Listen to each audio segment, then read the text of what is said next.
Hello everyone, আমি makeup artist Mohammad Chuchura থেকে।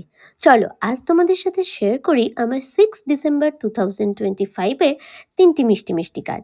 প্রথমে একটি রিসেপশন ব্রাইড শেয়ার করব, দেন একজন এঙ্গেজমেন্ট ব্রাইড এবং তার মা মানে আন্টিকে সাজানোর গল্প। তো শুরু করা যাক। তো আমার 6 ডিসেম্বরের ব্রাইড হচ্ছে প্রিয়াঙ্কা। একটু জানবো ওর থেকে যে কেমন লুক চাইছে আজকে ওর রিসেপশনে আমার থেকে। বলো কেমন চাও? হেয়ার স্টাইলটা মেসি বান বলেছি, হ্যাঁ, বাকি পুরোটা আপনার উপরে।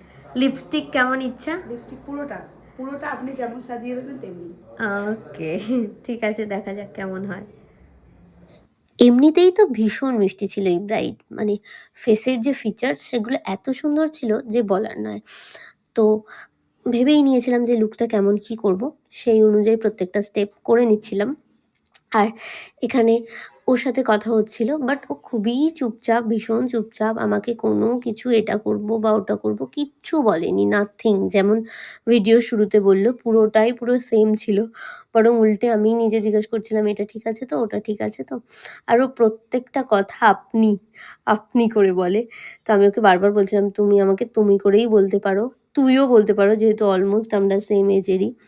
তো আপনি বলো না, কিন্তু ওর একটা অভ্যাস, যেহেতু ও প্রফেশনালি একজন টিচার, আর ওইখানে সবাইকে আপনি বলে বলে এমন অভ্যাস যে ও সবাইকেই যাকেই বলে আপনিই করেই বলে। হ্যাঁ, জিনিসটা খুবই সম্মানীয়, খুবই ভালো। কিন্তু আমার মনে হয় আমি যেহেতু ছোট তাই আমাকে আপনি না বললেও চলবে, বাট ওটাই যার যেটা অভ্যাস হয়ে গেছে। তো এইখানে আমাদের ফার্স্ট মিষ্টি ব্রাইডকে একদম রেডি করে ফেলেছি, তোমরা জাস্ট ওর লুকটা দেখো। ওকে প্রথমেই বলেছিলাম ও এমনিই সুন্দরী, তো ওকে সুন্দর লাগতে বাধ্য। আর ভীষণ সুন্দর একটা গাজরা পরে নিয়েছিল ও রিসেপশনের দিন। তো এই ছিল প্রিয়াঙ্কার ফুল রিসেপশন লুক। তোমরা জানিও তোমাদের কেমন লাগলো। একটু জানবো ওর থেকে কেমন লাগলো আমার কাছে সেজে। অসাধারণ হয়েছে সাজানো, বিয়ন্ড মাই ইমাজিনেশন। অ্যান্ড আপনারাও আপনাদের স্পেশাল দিনে মমতা ম্যামকে বুক করুন, আপনাদের লুক নিয়ে কোনো চিন্তা থাকবে না। ওকে, ও একদম কোনো কিছু আগে বলেও নি, কিচ্ছু না, সবকিছু ইনস্ট্যান্ট হয়ে গেছে, তাই তো? একদম চোখ বন্ধ করে মমতা ম্যামের উপর ভরসা করুন, আপনাদের লুক অসাম হবে। Thank you. স্যাটিসফাইড পুরোপুরি? তো প্রথম কাজ কমপ্লিট করে পৌঁছে গিয়েছিলাম দ্বিতীয় কাজে। আর দ্বিতীয় কাজে পৌঁছে দুজনকে রেডি করা একটু লেট হচ্ছিল, তাই কোনো রকম আর বিফোর ভিডিও বা নাথিং কিচ্ছু করার সময় পাইনি। আমি সোজা শুরু করে দিয়েছিলাম কাজ। আর একদম কাজের শেষে এটা ছিল শ্রুতির এঙ্গেজমেন্ট লুক। শ্রুতি এর আগে আমার কাছে দুবার সেজে নিয়েছিল, আর ওর এটা ছিল থার্ড লুক আমার কাছে সাজার। তো চলো ওর আমার কাছে সেজে 3বার কেমন লাগলো শুনে নেওয়া যাক। তো আমার 6 ডিসেম্বরের মতো শ্রুতিকে ওর এঙ্গেজমেন্ট লুকে সাজানো কমপ্লিট।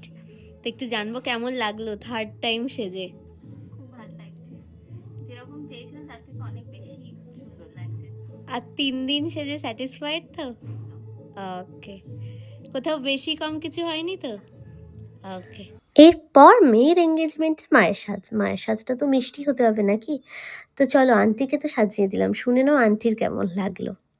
হ্যালো, তো আমার 6 ডিসেম্বরের থার্ড কাজ আন্টিকে সাজানো ছিল।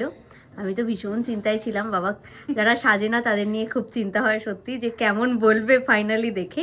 তো আন্টির কেমন লাগলো ফাইনালি দেখে? আমার খুব ভালো হয়েছে, খুব ভালো লাগছে।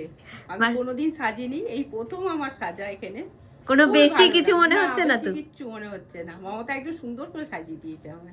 ওকে, সবকিছু পছন্দ হয়েছে? হেয়ার স্টাইল একদম। ওকে, খুশি তো? খুব খুশি। তো এবার তোমরা আমার 6 ডিসেম্বরের 3টে কাজ দেখে অবশ্যই জানিও তোমাদের কোনটা কেমন লাগলো। টাটা সবাইকে।